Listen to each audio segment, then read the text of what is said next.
Let's get started. So, last thing we talked about, my favorite theorem in all computation theory, Rice's theorem.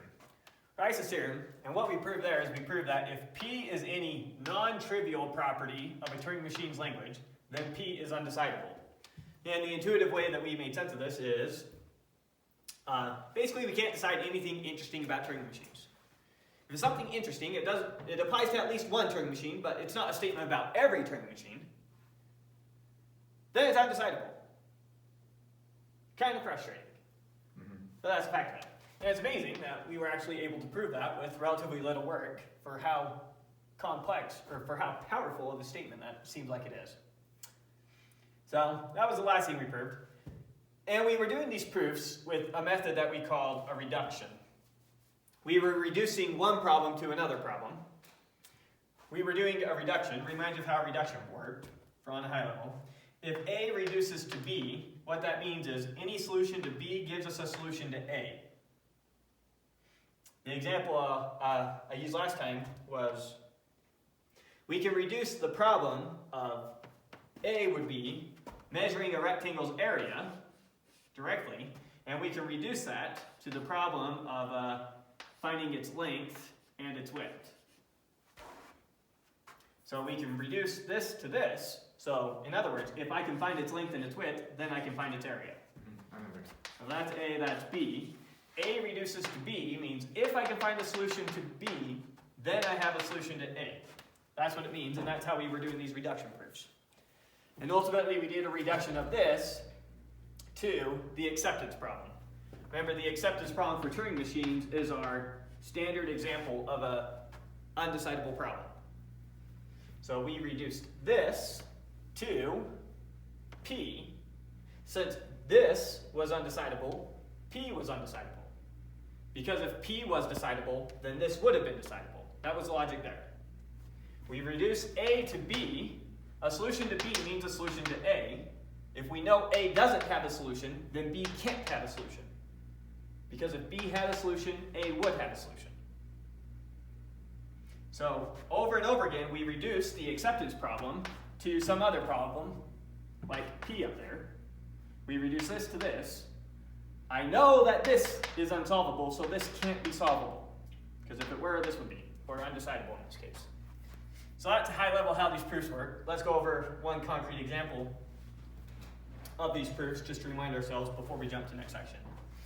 So this time we're going to prove that the equality problem on Turing machines is undecidable. The way that we're going to do that is we're going to reduce the emptiness problem to the equality problem. So we already know that the emptiness problem for a Turing machine is undecidable. I'm going to reduce that to the equality problem for Turing machines. Since I know that this is undecidable, this must be undecidable. Because if this were decidable, then this would be decidable. But we know that this isn't.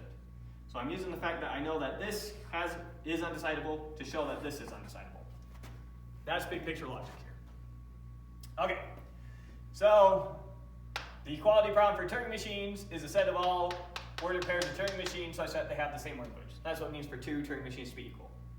We show it's undecidable, we're going to use the emptiness problem. We already showed that the emptiness problem for Turing machines is undecidable. It's impossible to build a machine that could tell me, yes, that Turing machine's language is empty, or no, that Turing machine's language is not empty. That's the emptiness problem. The emptiness problem is that the language is what? The empty set. The language is the empty set, meaning there is no language, really, other than the empty set. The emptiness problem, this would be the set of all Turing machines that accept no strings. Okay. Oh, okay, I remember now. All right. Okay, so that's the emptiness problem. So we're going to reduce the emptiness problem to the equality problem. The equality problem is a set of all Turing machines that have the exact same language. So I've proven the equality problem is undecidable. You can do it with a reduction from the emptiness problem. So assume by way of contradiction that the equality problem is decidable. Or in other words, assume by way of contradiction that there exists some Turing machine R that decides the equality problem. You're going to use that to build a Turing machine that decides the emptiness problem, which we know is impossible, therefore no such R can exist. So let S equal on input M. Remember, S now is going to decide the emptiness problem. S is going to determine whether or not M's language is empty, yes or no. And it's going to use R to do it. I know it's impossible for S to exist, therefore R can't exist. So let S be the Turing machine on input M, given some Turing machine. Here's what we're going to do. First, we're going to construct a new Turing machine, M sub the empty set, such that its language is the empty set. How might we build this Turing machine? We just make its start state the reject state as well. So it just instantly rejects anything you give it. Oh, okay. Okay. Then what do? We run M, the machine we passed in, together with this machine which we know has an empty language on R. What does R do? R tells us, do these things have the exact same language, yes or no? If these things have the same language, that meant M's language was empty. Okay, so we run these two things on R and return whatever R returns. If R says these are the same language, S says M accepts no strings. If R says these two machines have the same language, then S says M doesn't accept anything. M has the same language as M sub the empty set, Right. Okay. if and only if M's language is the empty set. Right. So since S is returning whatever R does, S says, yep, M is the empty set, when R says M is the empty set. Okay. So S is able to tell us when M is the empty set, when the language of M is the empty set, and S is able to tell us when M is not the empty set, Okay. which we know is impossible. So then S accepts if and only if R accepts, and R accepts if and only if the language of M is equal to the empty string, or the empty set. So S accepts if and only if the language of M is the empty set. Okay. So S decides the emptiness problem. Contradiction. We already know that that's impossible to do. So S can't exist. So R can't exist. So the equality problem is not decidable. Because if it were decidable, we could build R, then we could build S, then we could decide the emptiness problem, which is impossible. That's the logic there. Interesting. So therefore, the equality problem for Turing machines is undecidable. So what we did here in this proof is what we call a reduction. Now, we're going to get a more nailed down version of what we mean by a reduction, called a mapping reduction, or mapping reducibility. Mapping reducibility, or mapping reduction, it's a type of reduction where we specifically use just a function. So it's going to be one now that has an exact definition of what we mean. So thus far, if A reducing to B, we just had a high-level notion of it. It's just showing somehow that if you can get a solution to B, you can get a solution to A. Now we're going to get a nailed-down exact definition of what we mean by a particular type of reducibility called mapping reducibility. So there's a high-level notion of a reduction. Inside of there, we're going to focus on a type of reduction called a mapping reduction, which we can have a perfect definition for. Okay. Before we do that, we have to have a definition. Very strange definition. But we'll make sense of it when we start seeing it in action. So, definition. A function f from the set of all strings to the set of all strings is called a computable function, provided that there exists some Turing machine M, there exists some M such that M is a Turing machine, and for each input W, M halts with exactly f of W on the tape. So, f is a computable function if I can build some Turing machine which basically computes this function. The Turing machine takes some input W, and it writes f of W onto the tape. So, squaring would be a computable function. If you write 6 on the tape, my machine would take 6, square it to put 36, and then put 36 on the tape. Okay. So squaring would be an example of a computable function. Because it's possible to build a Turing machine which just squares a number. Okay. Okay. So kind of a weird notion. I think it'll make more sense when we actually see it in action. But now with that out of the way, we can define exactly what we mean by mapping reducibility. A is mapping reducible to B. Language A is mapping reducible to language B. Written, A reduces, mapping reduces to B, provided that there exists some computable function f, there exists some f such that f is a computable function, and anytime w is in A, anytime w is a string in the language A, f of w is a string in the language B, and vice versa. If w is not in A, then f of w is not in B. We also say f is a reduction from A to B. So, what do we mean? What would a reduction do? A reduction mapping or a reduction function? Here's some language A, and it's a set of strings. Here's some language B, and it's some other set of strings. If I can come up with some function such that anytime the string was in A, f of the string was in B, and anytime the string was not in A, f of that string was not in B, then f is a reduction from this problem to this problem.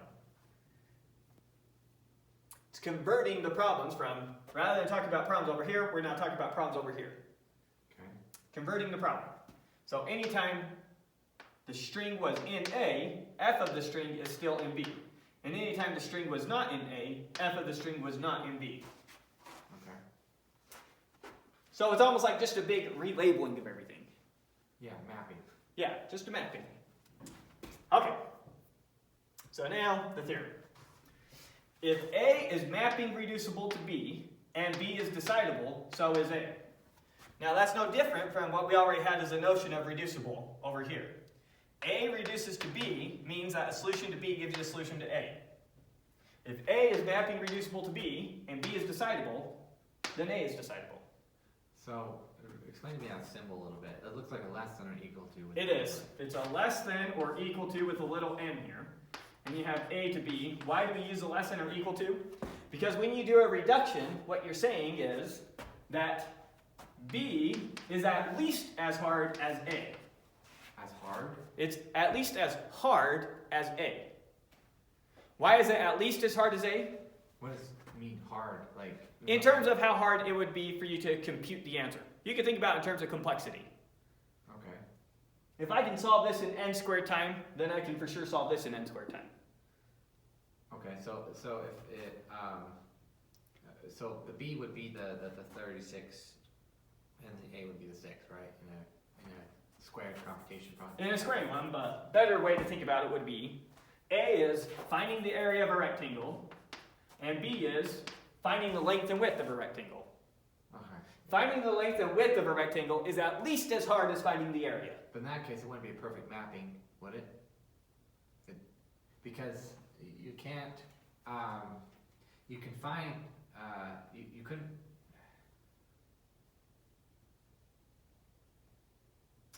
think about it for a second. Okay, never mind. Well, no, multiple different B's could be A. Okay. But, and an A only has one B. Oh, you're thinking about how to do drop the mapping for the area? Well, I was curious if it had to be a specific type of mapping in that B, with the information in B, you know what A is, and with the information in A, you can know what B is. Not that way. Okay. With the information in B, you can figure out A. Ah. It is not the case that with the information in A, you can figure out B. B is either giving you as much or more information than A is giving you. Okay. A solution over here for sure gives you a solution over here. Okay. Yeah. All right. So yeah, if you want to think about it in terms of information, then that would probably make sense. This one has at least as much information as this one. So if you know this, you for sure know this. That would be, I don't know, that would make more sense to me. All right. So yeah, perfectly valid way to think about it. Okay. So that's what we're proving. So if A is mapping reducible to B and B is decidable, there's enough information in B to answer the problem. Then there's definitely enough information to answer the problem for A. Okay. So let M, so we're going to let M decide B. In other words, we assume B is decidable. So it has a decider M. And we're going to assume that A is mapping reducible to B, so we let F be a reduction from A to B. So I'm assuming B is decidable, and I'm assuming A is mapping reducible to B. What does it mean for A to be mapping reducible to B? It means that there's a function F that is a reduction from A to B. What does it mean for B to be decidable? That means that there is some Turing machine M that decides B. So line 1 is just saying let our antecedent, and we're going to show that implies our conclusion. Okay, yeah. Okay, next. N here now is going to be our Turing machine that decides A. M decides B. Okay. I'm going to use what we have up here to construct a Turing machine N that decides A.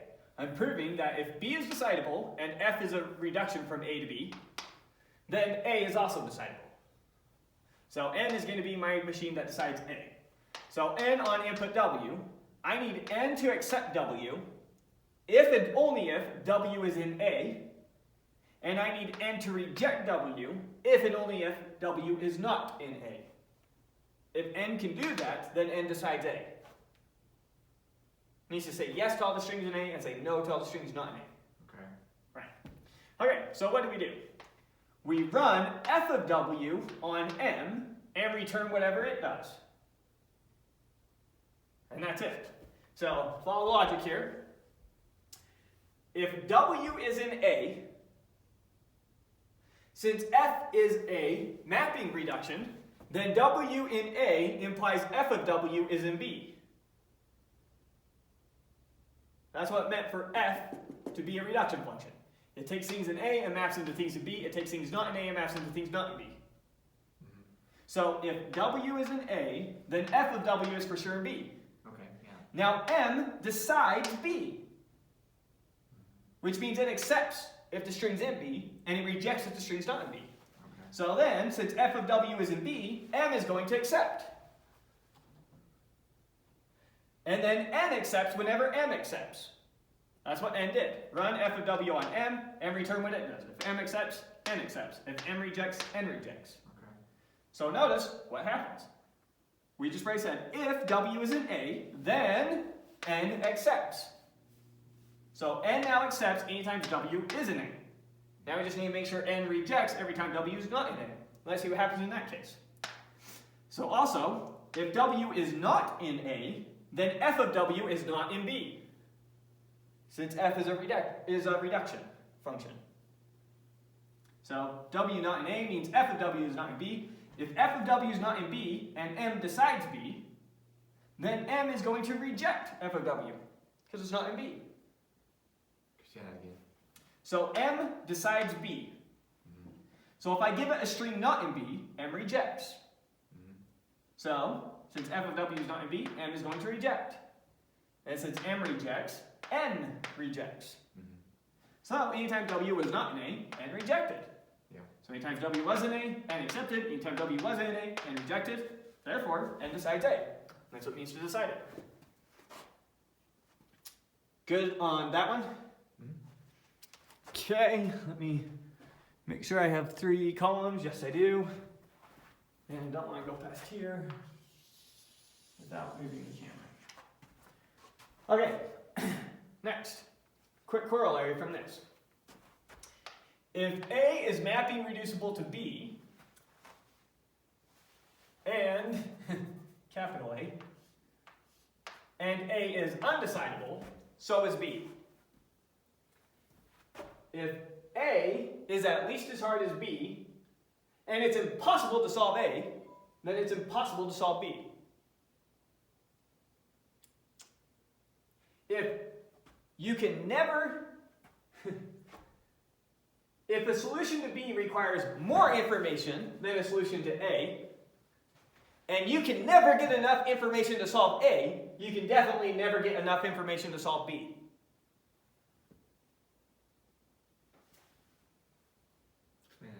Sorry, I'm trying to think about it in terms of the information way, and it's kind of throwing me for a loop. Okay.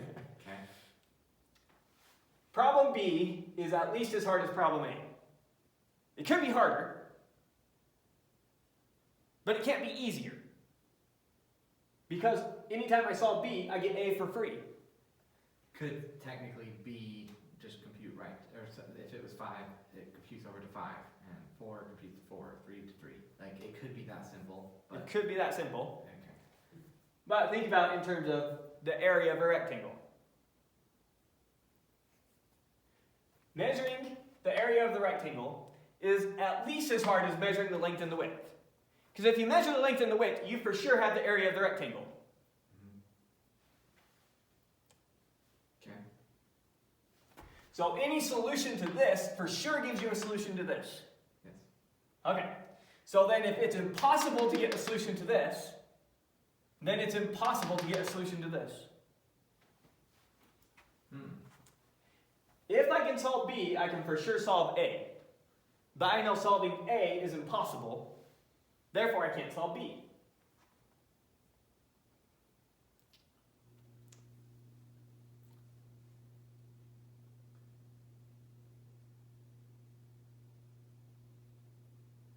So you can't, alright, so you can't solve something, the reduction, reduce of, okay.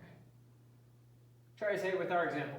If I knew it was impossible to calculate the area of a certain rectangle, impossible for some reason. Okay. Maybe it's an infinite rectangle, I don't know. I got a rectangle and I know somehow that it's impossible to measure its area. That must mean it's impossible to measure its length and width. Because if I could measure its length and width, I could measure its area. Okay, that makes more sense. Okay, so if A is mapping reducible to B, and I know it's impossible to solve A, it must be impossible to solve B. Or, in terms of our language now, if A is mapping reducible to B, and A is undecidable, B must be undecidable. Because if B were decidable, A would be decidable. And that's how we can prove it. Quick proof by contradiction. So, let A be undecidable, and let F be a reduction function from A to B. Assume, by way of contradiction, that B is decidable. Well, if B is decidable, and F is a reduction from A to B, then A is decidable. Contradiction, because A is undecidable. Okay. So, therefore B is undecidable. Okay. If B were decidable, A would be decidable. But we know A is not decidable, therefore B is not decidable. I can see that. That's logic. Okay, just a quick proof by contradiction. Alright. Another proof of the halting problem now, using these reduction maps. So proving the halting problem again. Remember, the halting problem is a set of all Turing machines and a string, such that the Turing machine would halt on that string. It for sure won't go in an infinite loop. Yeah. It'll halt. Okay, so we're going to prove the halting problem is undecidable. We proved it before, but just proving it again using this map reduction method. Okay. How are we going to do it? We will show that the acceptance problem is mapping reducible to the halting problem. So if the halting problem were decidable, the acceptance problem would be decidable, but we know it's not. So the halting problem can't be decidable. That's what we're going to show. So we got to create this reduction map. So let F equal on input MW. So it's going to take strings from the acceptance problem, and it's going to spit out strings in the halting problem. That's what this F is going to do. It's a reduction map from here to here. And it's going to make it so that anytime a string was in here, the string it spits out is in here. And anytime the string it gets was not in here, the string it spits out will not be in here. It's going to be a reduction function. So let F equal on input MW. We're going to create a new machine. Let M prime equal on input X.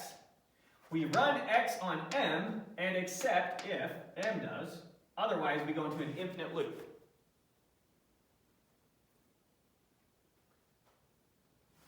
So M prime goes into an infinite loop if M does not accept.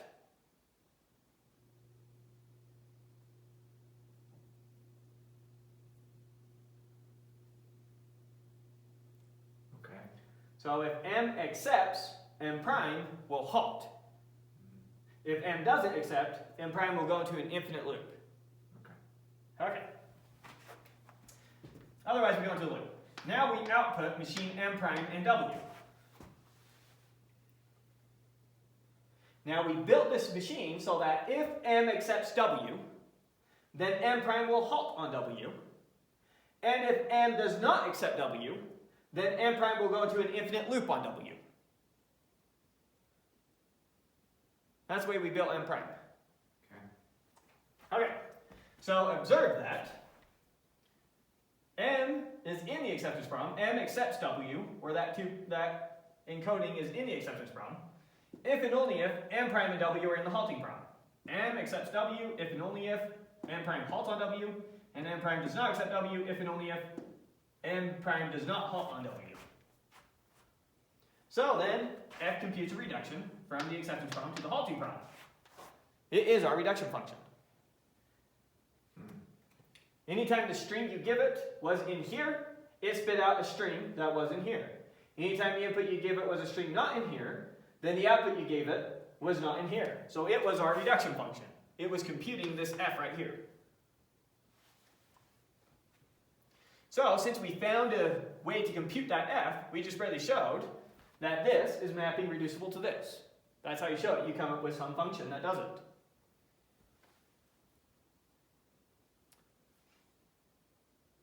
Okay. This is where the class, really gets dense. Anyways, so then F computes a reduction from the acceptance problem to the halting problem, which means that the acceptance problem is mapping reducible to the halting problem. Then, since the acceptance problem is undecidable, so is the halting problem. Putting it all together. Okay.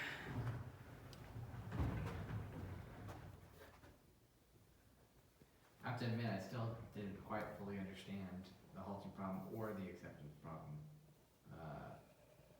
from last class. Didn't understand the acceptance problem or the halting problem. I didn't fully understand it, really get it. And so when I'm looking at this, I'm kind of like...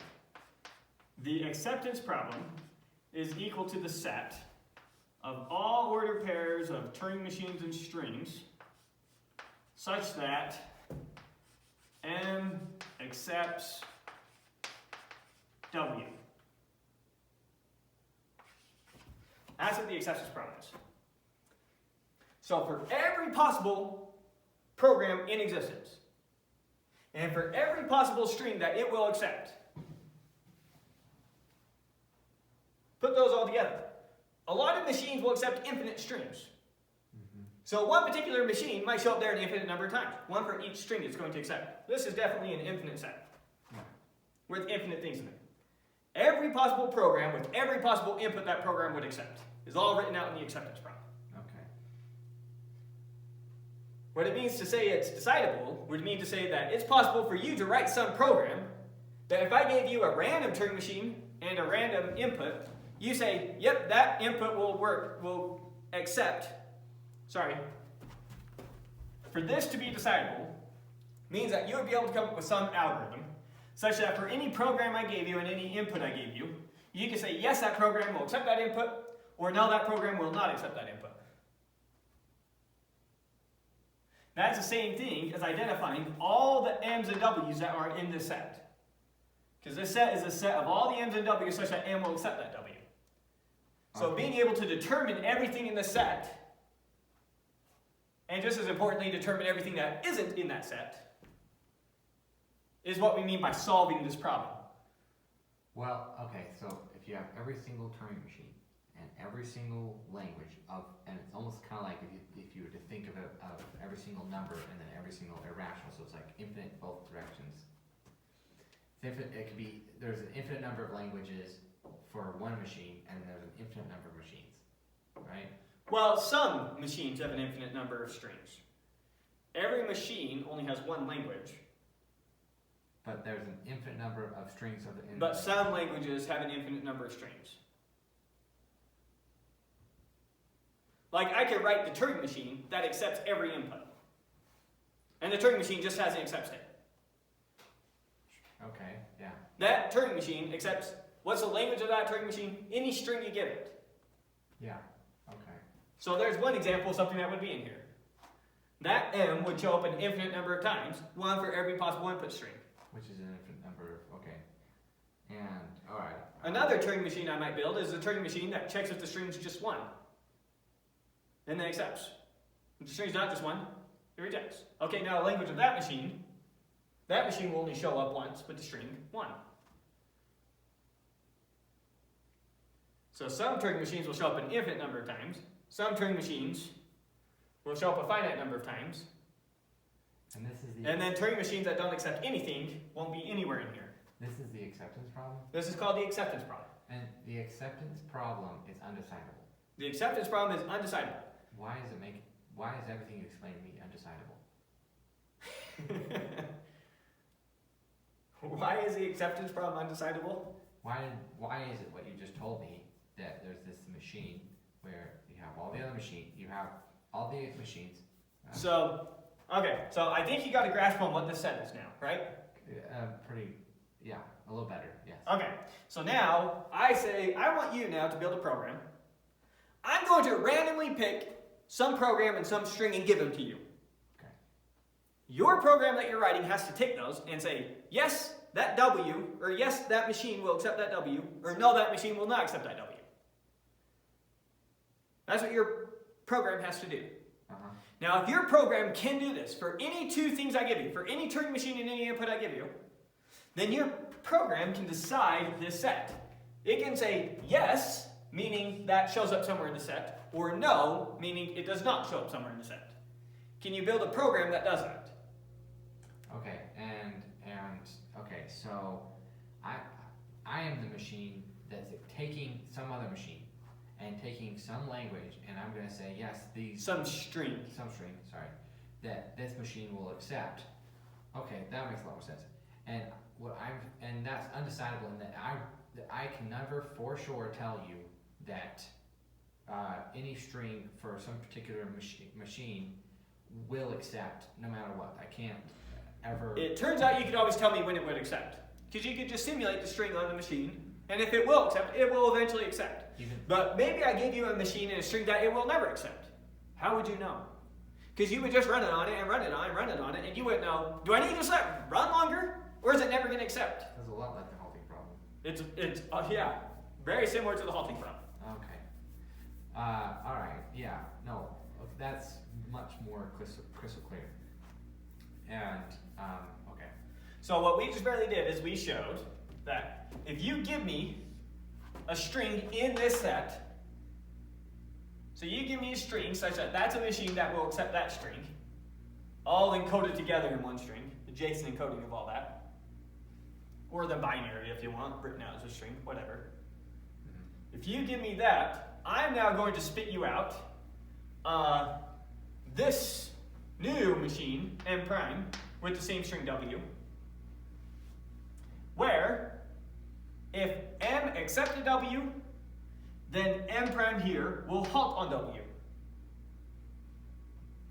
So in other words, this whole thing is in the halting problem. The halting problem is a set of all Turing machines together with the string that they will eventually halt on.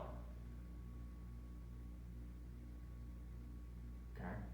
So I converted every string in the acceptance problem to the corresponding string in the halting problem.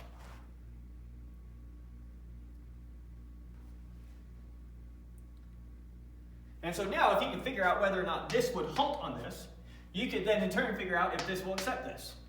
Because this only halts on this if this accepts this. And this goes into an infinite loop on this if this rejects this. So now if you can figure out whether or not this is in the halting problem, you can in turn figure out whether or not this is in the acceptance problem. But you can't in general figure out if this is in the acceptance problem. So that's how I know that you can't in general figure out that this is in the halting problem.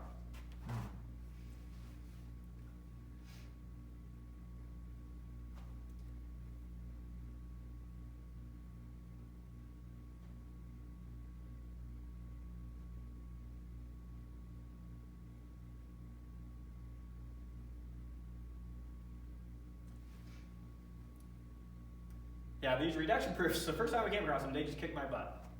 I still remember the first one I ever read in the textbook, and I literally just stared at it for like a half hour, just reading it over and over and over and over again until it finally just clicked in my head. I'm like, oh, duh. Damn it. Well, I just don't know if I could take it a half hour to try to figure it out. It's not easy. Especially because you didn't even have the prereqs to this course starting this course. What was the prereqs again? Discrete math. Oh, yeah. Discrete math would be your standard By the way, prereq you have for a that course like this. Did you say you had a book that I could use for that? Oh yeah, I can send that to you. If you just text me, text me like the email you want me to send it to or whatever. It's a PDF. Oh, great. Yeah. Great. Okay. So just text me some place you want me to send it, and I'll send it there. Okay. Let's see. What were we doing now? I think we're on this one. All right. So let's do another one now. Let's prove that the equality problem for Turing machines is undecidable. We already did this over here. We're just going to do it all over again, except for instead of just using a general reduction, we're going to use specifically a mapping reduction. So same proof as we did over there, just a mapping reduction this time instead of a general reduction. So proving the equality problem is undecidable, we're going to show that the emptiness problem reduces to the equality problem. We already know that the emptiness problem is undecidable, therefore the equality problem has to be undecidable. Because if this were decidable, this would be decidable, which we know it's not. So that's the overall thinking there. So what does our F need to do? Our F needs to take strings from this problem and convert them to strings in this problem. In other words, if this M here is a machine whose language is empty, then F needs to spit out two machines that have the same language. F is going to take as its input some machine, and that machine's language is either going to be empty or not empty. Okay.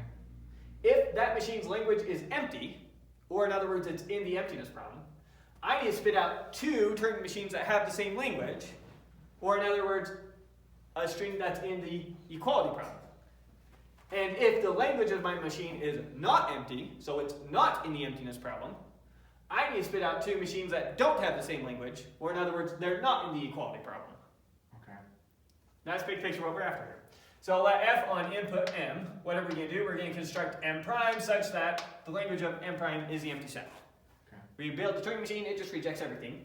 And then we just return M together with that Turing machine that has the empty language. Now, the other machine is just all the machines or just the ones that are not empty? We just built one really quick. Oh, okay. All right. We could have drawn out explicitly what the states are. Here's our Turing machine. There it is. Okay. No transition functions, nothing. Just rejects. Okay. So we construct M prime, there it is. So now we return M together with M prime. All right. Now, if M's language were empty, then M is going to have the same language as M prime. I would imagine so. Has to, right? Because M prime's language is empty. So if M's language is empty, it has the same language as M prime. Here's M prime. So M would be in M prime. So the language of M prime is equal to the empty set. It doesn't accept anything. So if M's language is empty, it has the same language as M prime. Uh-huh. And if M's language is not empty, it does not have the same language as M prime. Okay. Make sense? Yeah. So if M's language is empty, it's in the emptiness problem. And if M's language is empty, it spits out a string in the equality problem. If M is in here, then M and M prime are in here. Right. No, Perfect. that makes sense. M is in the empty language if M is empty. Yeah. Okay. If M is in the empty language, then M has the same language as M prime, so M together with M prime are in the equality problem. Okay. Yeah. And if M is not in the emptiness problem, so M's language is not empty, then M does not have the same language as M prime, so M together with M prime are not in the equality problem. Yep. So if this string is in here, this string is in here. And if this string is not in here, then the string it outputs is not in here. That's such a brain twist. I don't. Try and make up some notation on the fly to maybe make this make more sense. Maybe right down here. If M is in the emptiness problem, that implies that F of M, The language M. Or the string M, yeah. is in the equality problem. Because what is f of M? It's this ordered pair. It's what the function spits out. I plug into the function this string, and it spits out this string. M together with M prime. So if M was in the emptiness problem, or in other words its language was empty, then f of M, or M comma M prime, is in the equality problem. I hate to say this, but I can't remember exactly what the equality problem was. The equality problem is a set of all Turing machines who have the same language.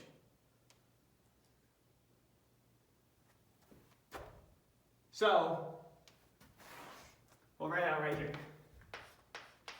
The equality, terrible part of the whiteboard. The equality problem for Turing machines is equal to all the order pairs M1, comma M2,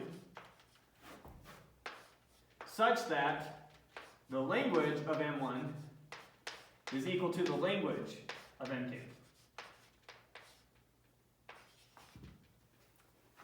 So that's undecidable? The whole set here is undecidable, yeah. Not necessarily deciding if two machines accept this. Well, yeah, that is, but. Well, Sorry, I was about to say something bad. Yes, this is undecidable.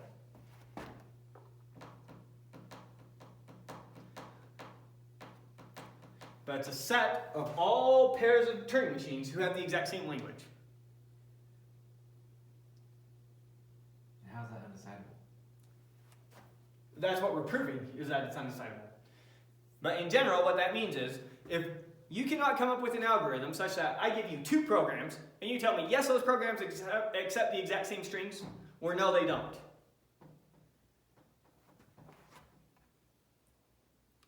Okay, yeah, I can see that.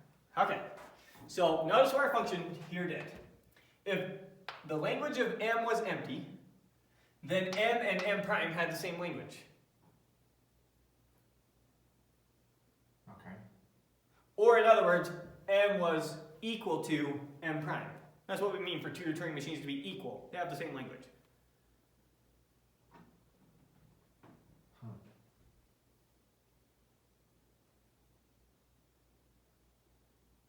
Okay, so what makes two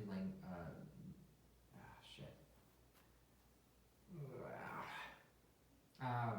If you have, okay, the two Turing machines, you determine they're equal by how again? They're equal in that they have the same exact output? They're equal in that they accept the exact same strings. If they accept the exact same strings are equal, now, okay, and accept, okay, alright, so it doesn't matter how weird they might be, if they accept the exact same string, the exact same way, okay, alright, and there's no way with the equality problem that you can determine that they accept the same. There's no way to determine that they can accept the same, that two different machines can accept.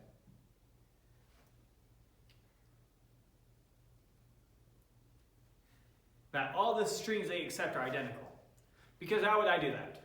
So I get these two Turing machines, and then I run through all my possible strings, running them in each machine and seeing if they both accept it or not.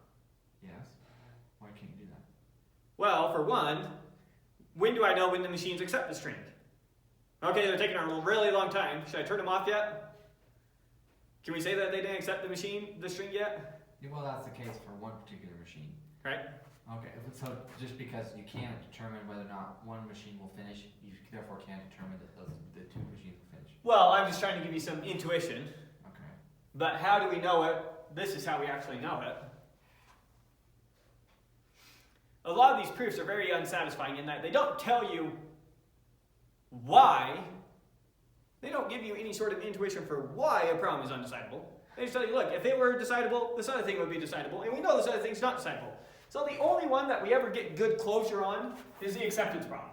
We go over in very explicit detail, and we did that a while back, trying to give you all the intuition in the world for why exactly the acceptance problem itself was undecidable. And that's the only one you ever get closure on. That's the only other one that you get the feel goods on. That sucks.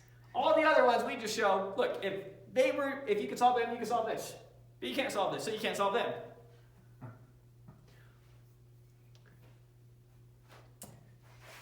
Okay.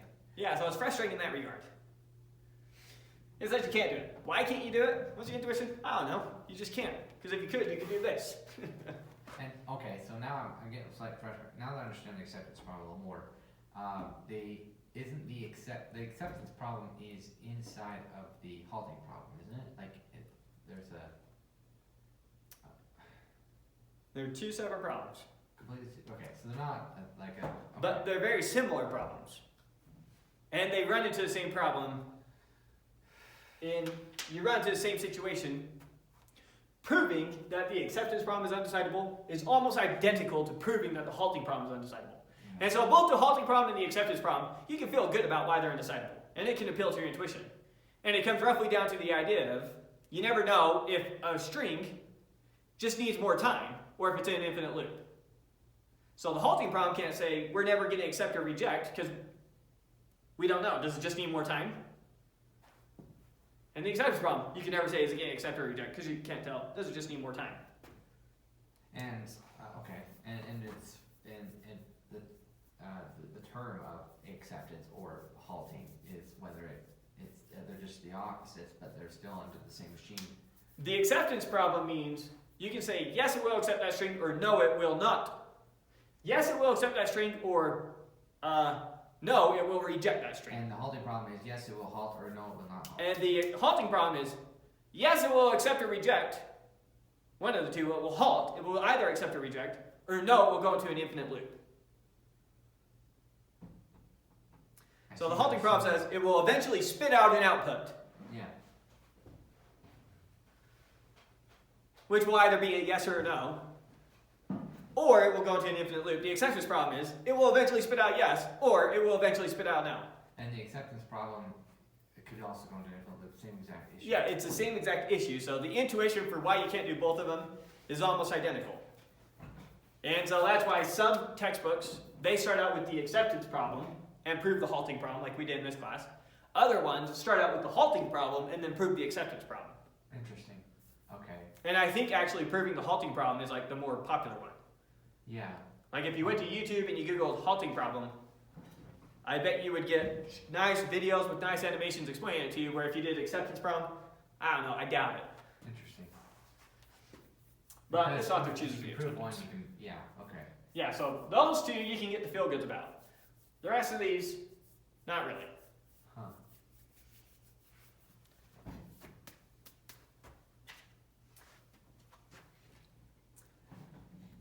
Okay. So back to our f here.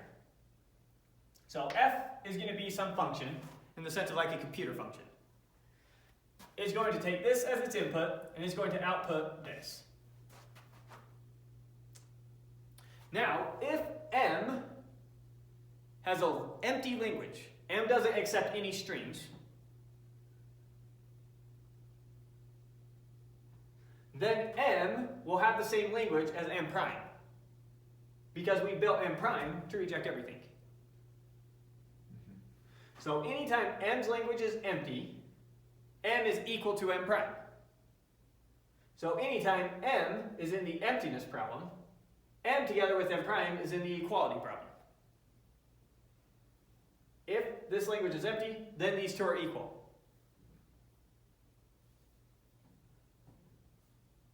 And I can't, for some reason, okay, so if they're in the equality problem, if they are equal, then they're in the equality problem. And if the equality problem is that I can never say that this machine and this machine will output.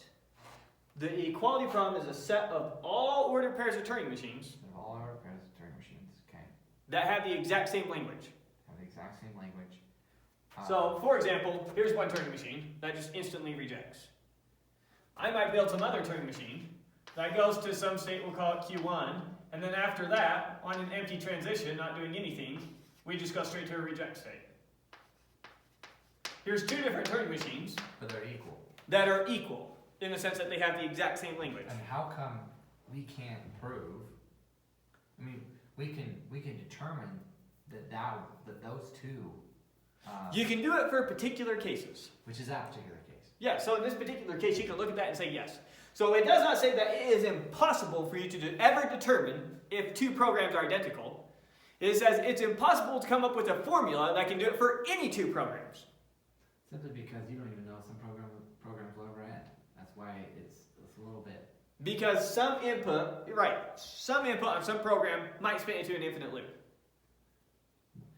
And let's say you did have two programs that did end, and you're telling me that you could not figure them out. If you were guaranteed that these two programs will eventually terminate, could you determine do they have an identical language?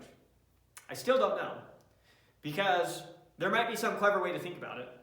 My gut reaction is no, simply because the only way you could test that is to sit there and try every string on them. If they weren't the same, you'd be able to say yes, because you'd eventually find one that this one accepts, that this one didn't. But if they always accept all the same strings, and all you can do is try every string on it, I don't know how you can ever finish. Because it's an infinite number of strings. Because there's an infinite number of strings to try. It's like, frick. So if you can eventually find one that it won't work on, if they don't have the same language, you can figure that out. But if they have the same language, would you be able to figure it out? So if they have the same language 1 trillion times, you still can't, you haven't proven it because you could, maybe the 1,000,001 times doesn't. Right. So one example I often give to my math students is finding an infinite number, even an infinite number of cases of a theorem working does not prove a theorem right. Right. For example, I say every number is odd. Check it out. 1, 3, 5. Tell me how many examples you want. I can produce that many examples. Yeah. Or some could be more tricky. Like I could say every prime number is odd. And I can start listing all the prime numbers starting at 3. 3, 5, 7, 11. And I conveniently left out the first prime number 2, the only even prime number. So there could be an infinite number of examples that satisfy the theorem, and only one example somewhere in existence that doesn't. Right. In this case, it's a very easy example too. But yeah, so even it can be one stupid thing out of it, an infinite number that makes it true, only one thing that makes it false, still false. Right.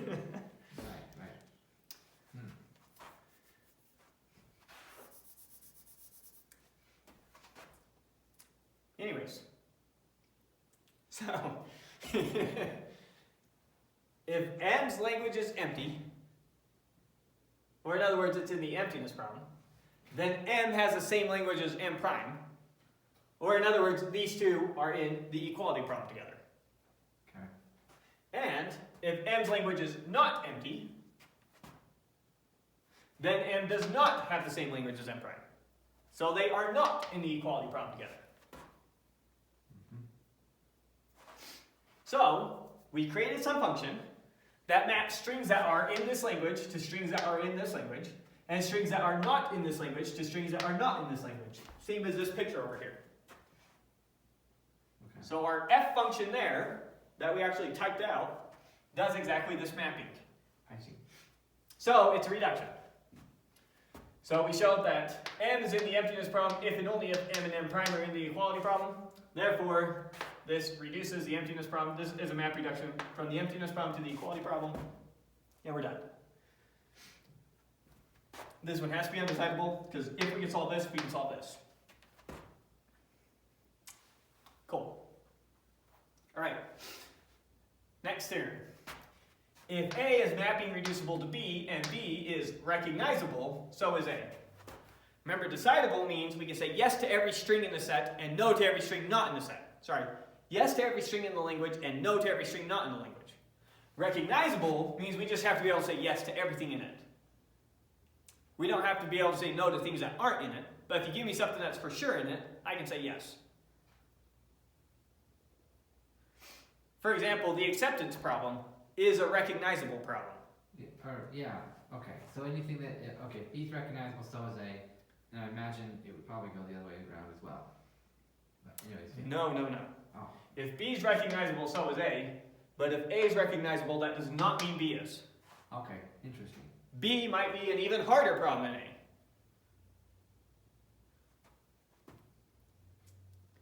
So if A is recognizable, B could be recognizable, but could be something harder. So it's not even recognizable. But if B is recognizable, then A for sure is recognizable. Because A cannot be any harder than B. If you think about our hierarchy that we had of languages as how hard they are. So we go all the way back, we have what DFAs can do. And then we had context-free grammars. And then we had decidable problems. And then we had, out here, recognizable problems. Okay. A problem out here is harder than a problem here, is harder than a problem here, is harder than a problem here, is harder than a problem here.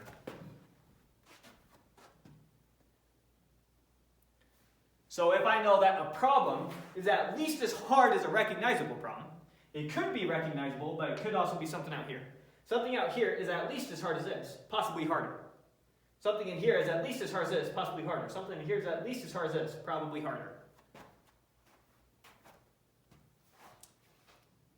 That's what we mean by harder. Well, so if I remember correctly, the circle inside of another circle would be a B in this context, right? So B is the outer circle. Oh, the outer circle. B is a bigger circle than A, Okay. or possibly the same size. Okay, so B is the outer circle. A would be the inner circle. Meaning that B can always become an inner circle. REC. Recognizable, yeah. Recognizable can become a decidable, but decidable, it doesn't mean a decidable can become a recognizable.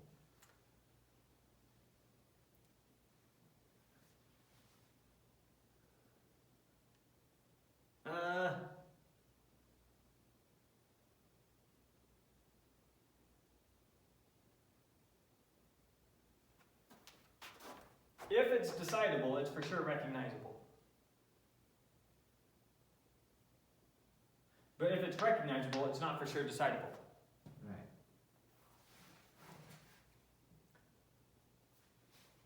Okay. Okay.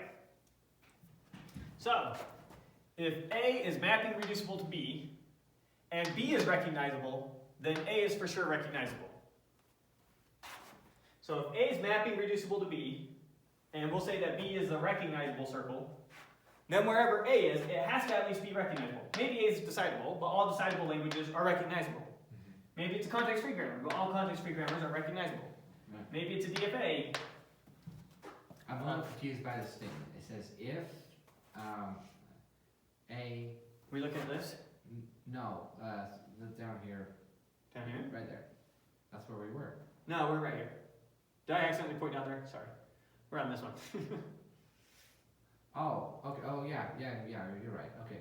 If A reduces to B, is that what that means? If A is mapping reducible to B, Okay. If A is mapping reducible to B and B is recognizable, so is A. And you said B was the outer circle. right.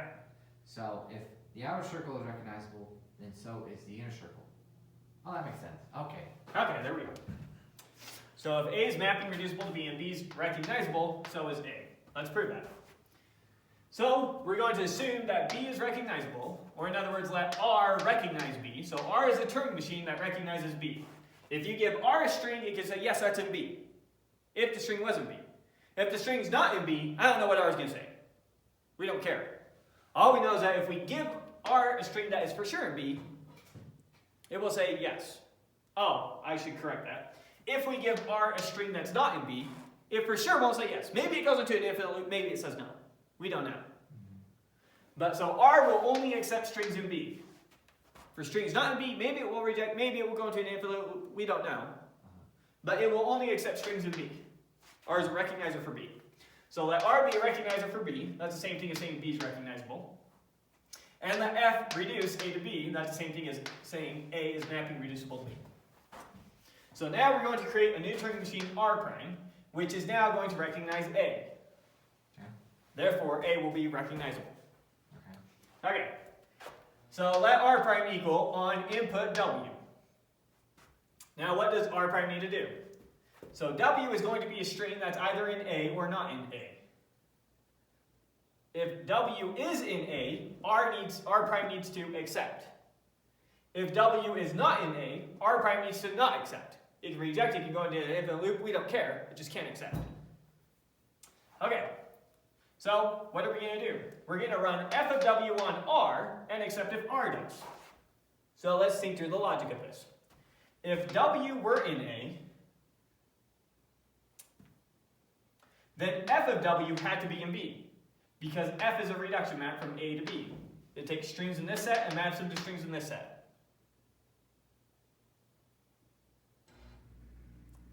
So if W were a string in A, f of W has to be a string in B, because f is a reduction map. Okay. So if W is in A, then f of W is in B. Okay.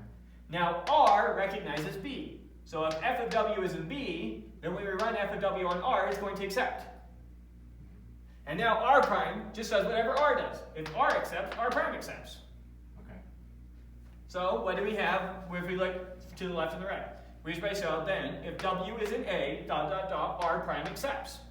So R prime accepts all the strings in A. What does R prime do if W is not in A? Let's check that. So now if W is not in A, f of W is not in B. Remember, f is a reduction map. Takes things not in A and maps it to things not in B. So if W is not in A, f of W is not in B. If f of W is not in B, then R doesn't accept. Which means R prime doesn't accept. Because R prime just does whatever R does with this input. So then R prime recognizes A. Okay, that makes sense. Cool. Alright, corollary. If A is mapping reducible to B, and A is unrecognizable, so is B. If I show that a solution to this problem gives me a solution to this problem, and I know that I can't solve this problem, then I can't solve this problem. Well, okay, actually, step back a second here. If B encompasses A, and I show that A is out here, B must also be out here. Well, hold on. I said that the number 4 made sense, but it doesn't. You said, then R prime recognizes A.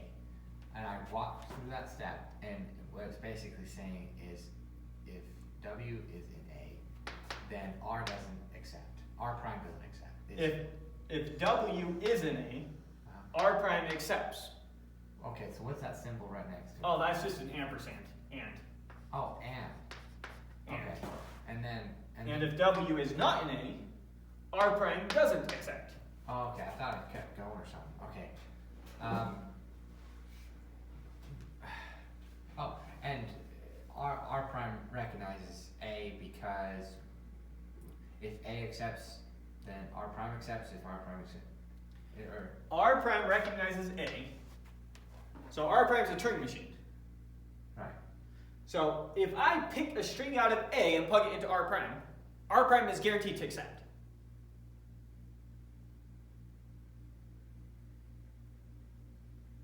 A string from A, plug it In other words, the language of R prime is A. Oh. A is a set of all the strings R prime would accept. This is its language, that's what it recognizes. And okay, that makes sense. Okay. Okay. Alright, next. If A is mapping reducible to B, and A is unrecognizable, B is unrecognizable. If we show that a solution to B gives you a solution to A, and I know that you can't solve A, then you can't solve B. Because a solution to B gives me a solution to A, and there's no such thing as a solution to A.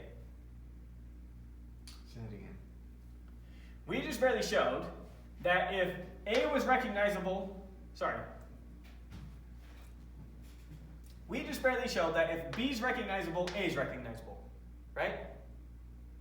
Now we're going to show if A is unrecognizable then B has to be unrecognizable. Okay. That's it. Oh, yeah. All right. Yeah. All right. Okay. I'm back. I'm with you. All right.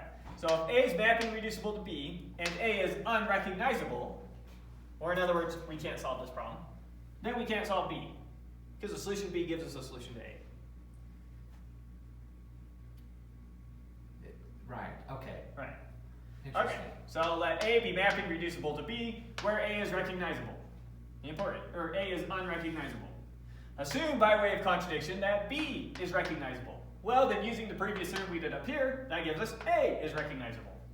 So we have A is unrecognizable and A is recognizable. Contradiction. That's impossible. Therefore, B is not recognizable. Because if B were recognizable, A would be both recognizable and unrecognizable, which is impossible. Right. Okay, therefore B is unrecognizable. That's the whole theorem. Okay, last theorem that we'll do for this class.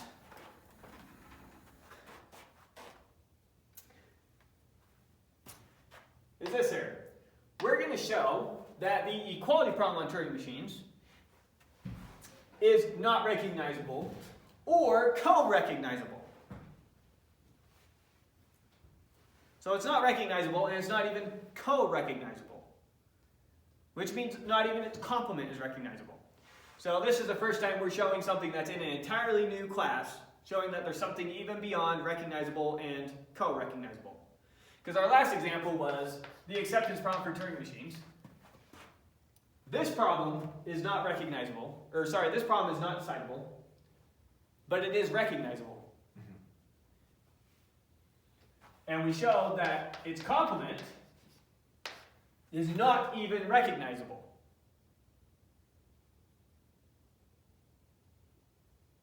This is all the strings not in this. So this was recognizable, this wasn't even recognizable. So what it meant to be co-recognizable is at least the set itself or its complement are recognizable. So this we called co-recognizable because its complement was recognizable. This was recognizable, so this thing is called co-recognizable. Co-recognizable. Co-recognizable, meaning its complement is recognizable. Because this is the complement of this, this is the complement of this. Oh, okay. If I take all the strings that aren't in here, that's what this is. And if I take all the strings that aren't in here, that's what this is. Okay. So, we're going to show that the equality problems on Turing machines is not recognizable or co-recognizable. In other words, we're going to show that both the equality problem for Turing machines is unrecognizable, and then we're going to show that, and its complement, the equality problem for Turing machines, its complement, is also unrecognizable. We're going to show that they're both unrecognizable. What we just barely showed in the previous proof is that this thing is undecidable. We're going to show not only is it undecidable, it's unrecognizable. Okay. And then we're going to show, and its complement is also unrecognizable. Okay. Okay. So, let's jump into it. So, first we're going to show that this one is unrecognizable. And then we'll come back to this one. So, first we're going to show this one's unrecognizable. Here's the logic that we're going to use. I need to draw a picture here. We're going to show that the acceptance problem is mapping reducible to the complement of the equality problem. In other words, I'm going to show that I can come up with a function. Here's the acceptance problem for Turing machines. Here's the equality problem for Turing machines.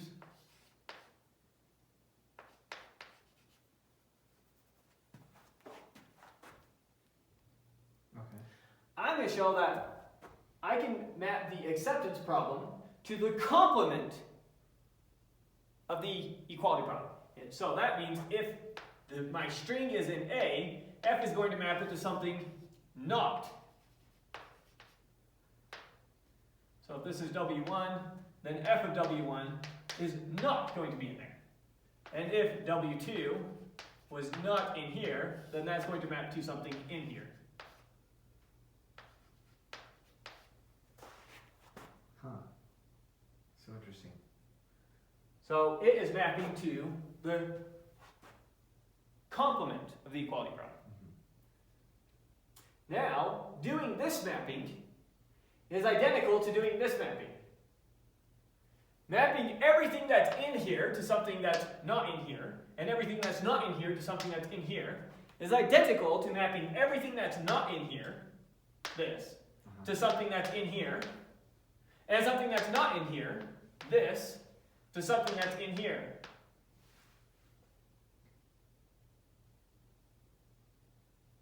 Oh, to something that's not in here, this. Yeah. So it's just another way of thinking about these arrows. So this says the exact same thing as this. Okay. Okay. Now, we already know, this is just something we have to remember from previous classes, we already showed that the acceptance problem for Turing machines is unrecognizable. You can't recognize this. The complement of the acceptance problem, sorry, I'm not sure what I said.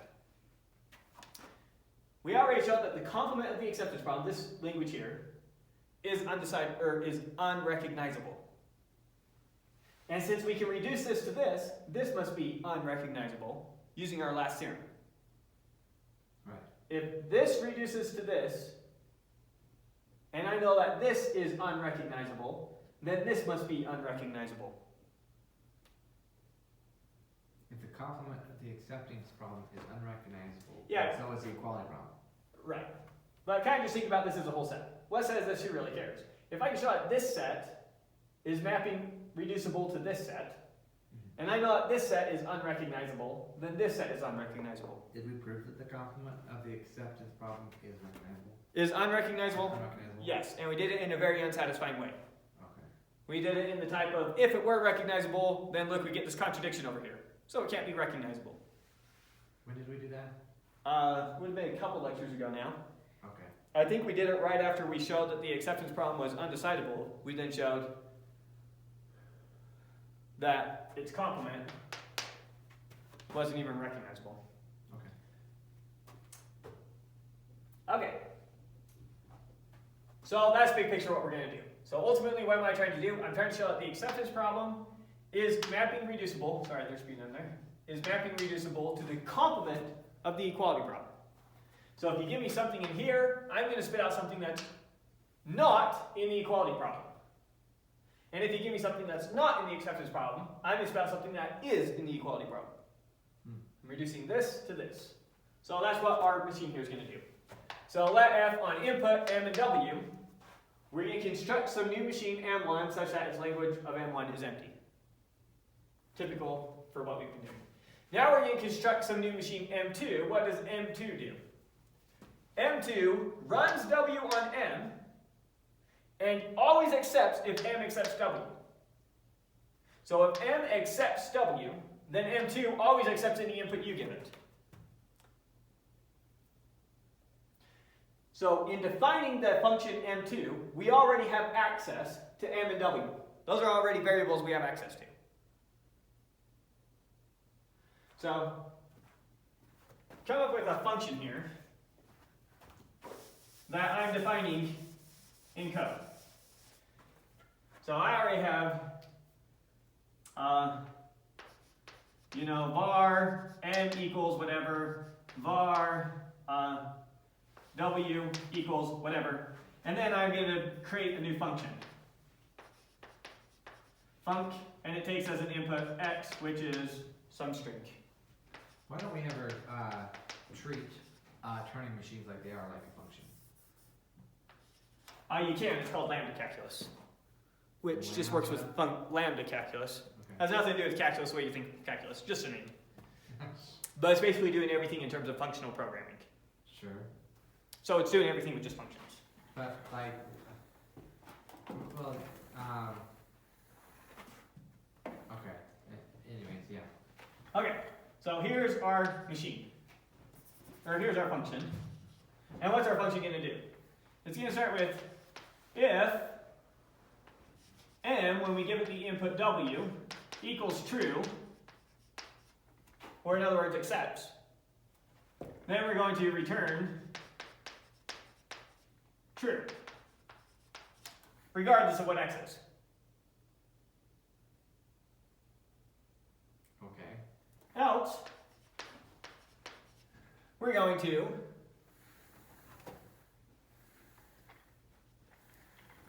doesn't really matter here. Else we're going to return false. So it seems dumb that we're doing nothing with this x, right? Yeah. So notice what our function does. What strings will our function return true for? Or what strings will it accept? Well, if m accepts w, then our function here will accept everything. So, okay, so it's grabbing variables outside of its function. Right, so m and w are defined outside the function. And you're inputting x. You're inputting x, which we do nothing with. Which is not being used. Okay. And you're saying if you input w in m, which is a Turing machine, but like a function, if that's equal to true, return true, else return false. Right. So if m accepts w, we always return true. Or just return m input w equal true. Sure. Okay. Just trying to make it super explicit. No, I get it. Alright. So if m accepts w, then our function returns true for everything. If m doesn't accept w, our function returns false for everything. It doesn't accept anything. Okay. Maybe it returns false, maybe it's a bad function, it doesn't even have a return. And so it's like it's in an infinite loop. I don't know. All I know is that if m is equal to true, we instantly return true. Else, we could return false down here, we could go into an infinite loop, we don't know what happens down here. Oh, okay. But for sure, if m equals w, we just return true. So we'll accept everything for sure if m accepts w. Okay. Okay, so that's what our machine here is doing. M2, on input x, we're going to completely ignore that x.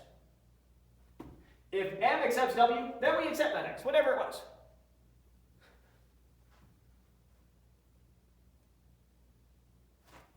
So m2 here is acting like our function. So we could call this function, this is func m2. Give it a name. Wait, so that function's named m2.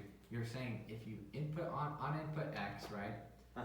If m accepts w, then accept x. Why is it saying accept x? Like Except on that input. We could just say except if that's where we go. Then accept, then return true. what the heck does that symbol mean? This is just quotation marks. Then accept. Oh, I get what you're saying now. Okay. Okay. All right. Yeah, I get that. Okay. So if m accepts w, m2 accepts everything. So now we're going to output m1 and m2.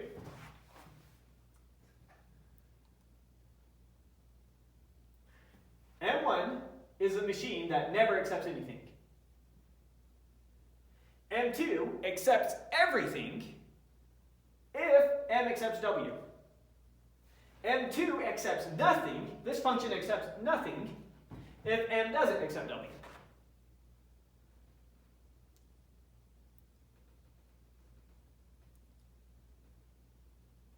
So if m accepts w,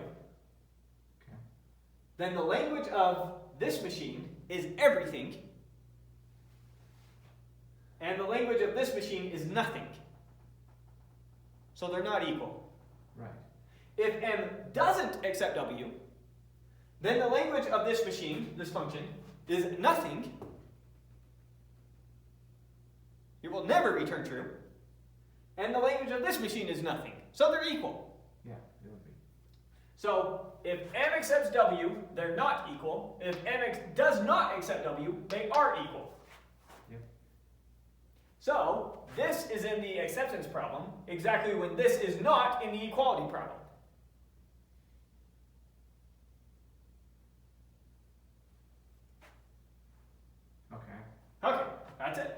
So then, MW is in the acceptance problem exactly when M1 and M2 are not in the equality problem. Or in other words, M1 and M2 are in the complement of the equality problem. So this is in here, if and only if this is in here. Yeah, okay. So that's our reduction. That's our reduction of strings in this language, in this set, to strings in this set. We're building some of the stupidest freaking functions. Kind of pisses me off. So then they're machine learned their languages and they're machines. And who cares, right? And I appreciate that they're simple, you know. Yeah, we don't care about efficiency, we don't care about usefulness, we just care about we just care about is it possible. Yeah. Can you build some piece of shit that will prove this? Yeah. Okay. So, what did we just show? The acceptance problem is mapping reducible to the complement of the equality problem, which, using the same logic we used up here, means that the equality problem on Turing machines is unrecognizable. Okay. So, that gives us the equality problem is unrecognizable. So now we showed the equality problem is unrecognizable. Next, we're going to show that the complement of the equality problem is also unrecognizable. So what's the logic for this one going to be? So now we show that the acceptance problem is mapping reducible to the equality problem, which is identical to the complement of the acceptance problem being mapping reducible to the complement of the equality problem. If I can map everything in here to something in here, and everything not in here to something in here, that's the exact same thing as mapping everything in here to something in here, and everything not in here to something not in here. Wait, what? This is everything in the acceptance problem. This is everything not in the acceptance problem.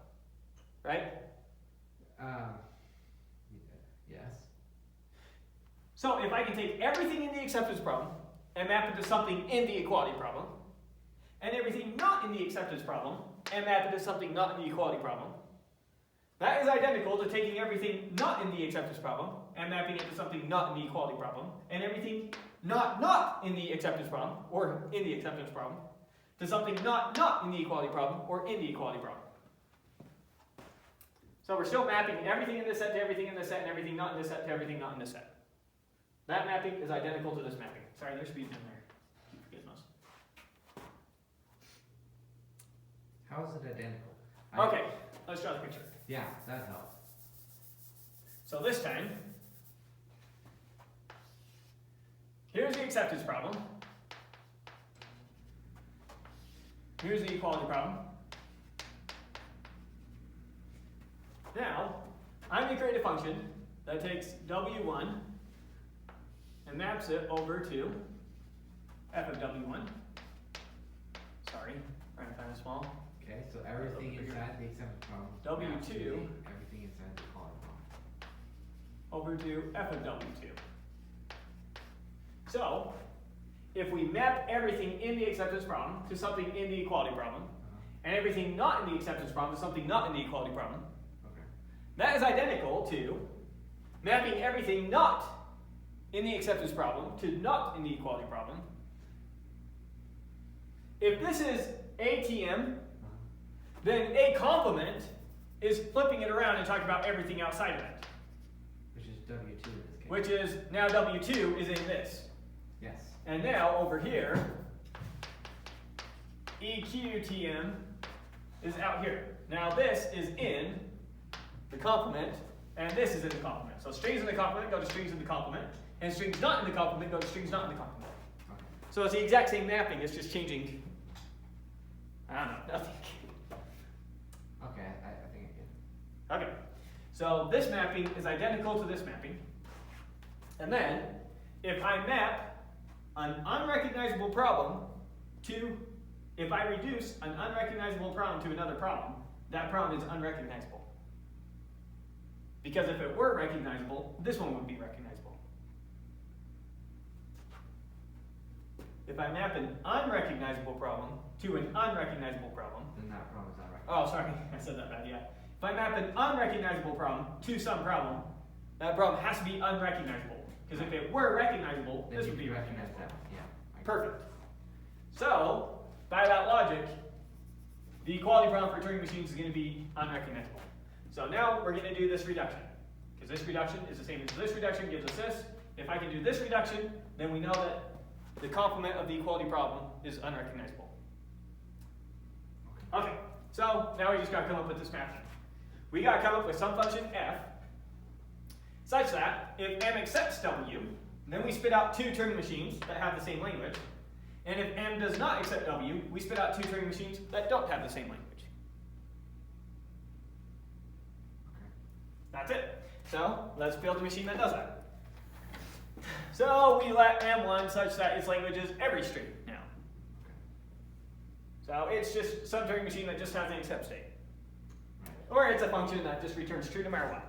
Sure. Okay, so that's what m1 is. Now m2 is designed the exact same way as it was up there. So here's still m2. Oh. Works identical. Okay, yeah, I see now. Okay, so now if m accepts w, the language of m1 is everything, and the language of m2 is everything. So it'd be the equality problem. So they're equal. So if m accepts w, m1 is equal to m2. And if m does not accept w, then m1 is not equal to m2. Because m1 still accepts everything, but now m2 accepts nothing. Because it only accepts if m accepts w. That's it. So then we just really showed that mw in the acceptance problem is logically equivalent to m1, m2 in the equality problem. Or in other words, m1w, another way we can say that is if this is not in the acceptance problem, then this is not in the equality problem. Which is exactly what this says. mw not in the acceptance problem is identical to m1, m2 not in the equality problem. Oh, okay. Interesting. And there we go, that's our reduction. So then the complement of the acceptance problem is mapping reducible to the complement of the equality problem, which gives us that the complement of the equality problem is unrecognizable. And so there's our language that is neither recognizable nor co-recognizable. So it's in class all of its own. And yeah, so that's where we'll end comp theory, and then next time we will start logic. Cool. I'm excited for that too. Yeah, that'll be a fun one. And hopefully with this, you're now at the point where you feel like you can go start a comp theory class. Yes. No, I definitely want to take it again.